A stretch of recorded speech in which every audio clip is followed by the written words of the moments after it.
Hello everybody and welcome back to the chassis variant series of myself, Critical Rocket, and we're going to be kicking off with the adders on this one. The 35-ton light, fielded by the Star Adders originally. It was their mech that they built around the early 3000s, about 3010, 3011, based on feedback that they were given by the Wolf Dragoons, mercenary infantry, and mech units that had been doing some sneaky scouting work undercover in the Inner Sphere for a while. So it was built as a indirect or direct close support unit by the Star Adders as a means to basically drop a hell of a lot of firepower from a relatively small chassis in quick succession before moving out to attack other targets and support other units elsewhere on the field. And it gives up quite a lot of its pod space for that. About half in total of its entire weight is dedicated exclusively to the omnipods for this mech. And it's always been one of my favourites. I've always really liked the Adder. It's very compact, very simple, straightforward builds for nearly all of them, really. And my absolute favourite light mech for the clans to run is the Adder Prime, because nothing can really go wrong with a 30 Alpha, you know? And with the skills and other stuff like that, you can get the speed up a little bit, you can get the heat management down to a reasonable level, and you can just pump out damage very quickly.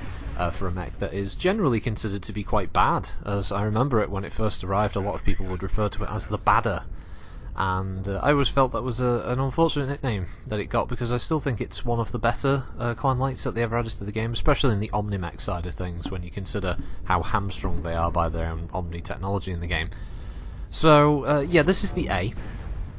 The A variant is obviously a complete opposite of what the double PPC version brings to the table, whereas that one was more direct fire support. This is indirect fire support, and quite frightening capabilities of it with dual LRM-20s.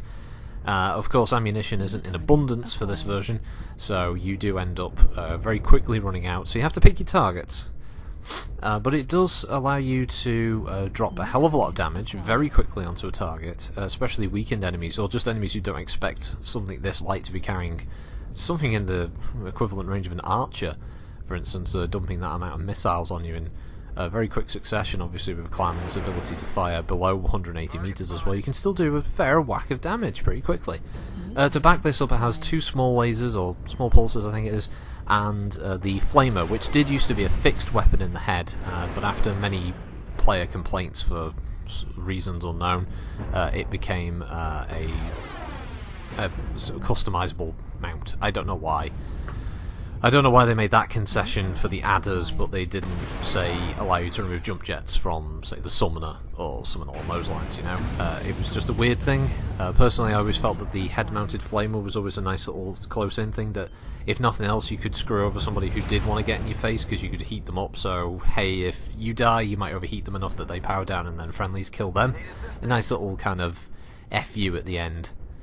Having a look at the A variant, it comes with 2 missile hardpoints and 3 energy. That includes the head-mounted flamer now, so it doesn't really have a hell of a lot of options for you in regards to missile hardpoints. Of course, ATM missiles, being what they are these days, means you can probably field a couple of decent ATM 3s or 6s if you wanted a bit more ammunition, or being able to just go all out with some nice ATM 9s or 12s if you wanted, in that regard. And the 3 energy hardpoints means you could put in something like micro lasers, that kind of thing, or maybe go the SRM route and focus on having heavier energy weaponry. It's kind of a balancing act with this one, with the A variant. I do like it though. I like the fact that the adders do kind of, they try to bridge a kind of all-round kind of area of different omnipod spaces that give you different types of weapons.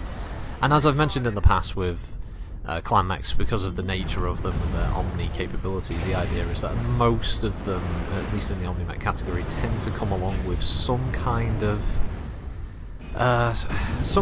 weapon system that's good for urban combat, one that's good for range combat, one that's good for direct fire support, one that's good for indirect fire support, and they all kind of fit that mould in one way or another, which makes clan mechs a little bland in that respect. Looking at them from a stock perspective, obviously customization wise, it's a different ballgame entirely, of course it is, and it's one of the reasons it makes them so popular, I guess, is just the fact that they're so redonkulously powerful at times. Obviously clan weapons might be hot, but they do 9 times out of 10 give you a lot more choice, obviously with their later weaponry by comparison. So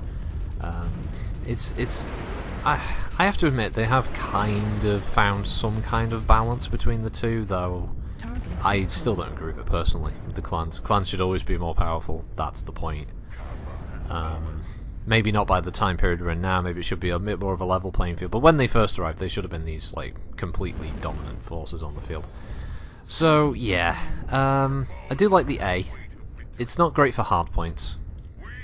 It's not even a brilliant stock build, but I do like the adders, and if you haven't tried them out, give it a go, because they are fun.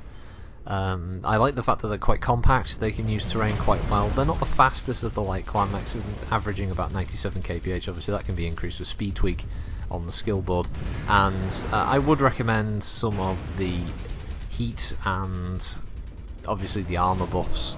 They do help a lot.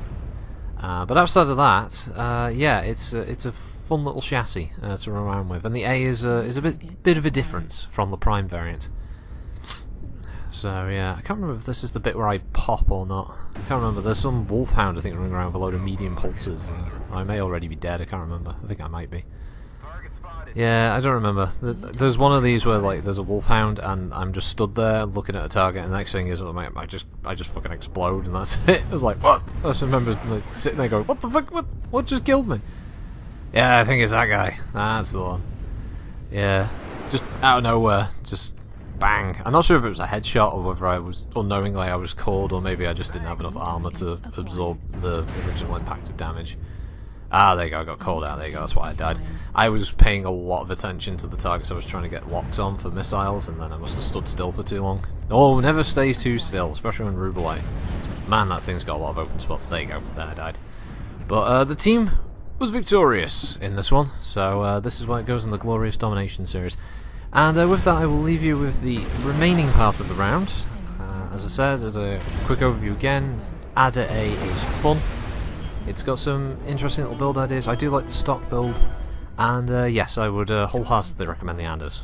Do check them out if you're in the market for a new clan light. They're interesting, and I think they can be quite fun to play around with.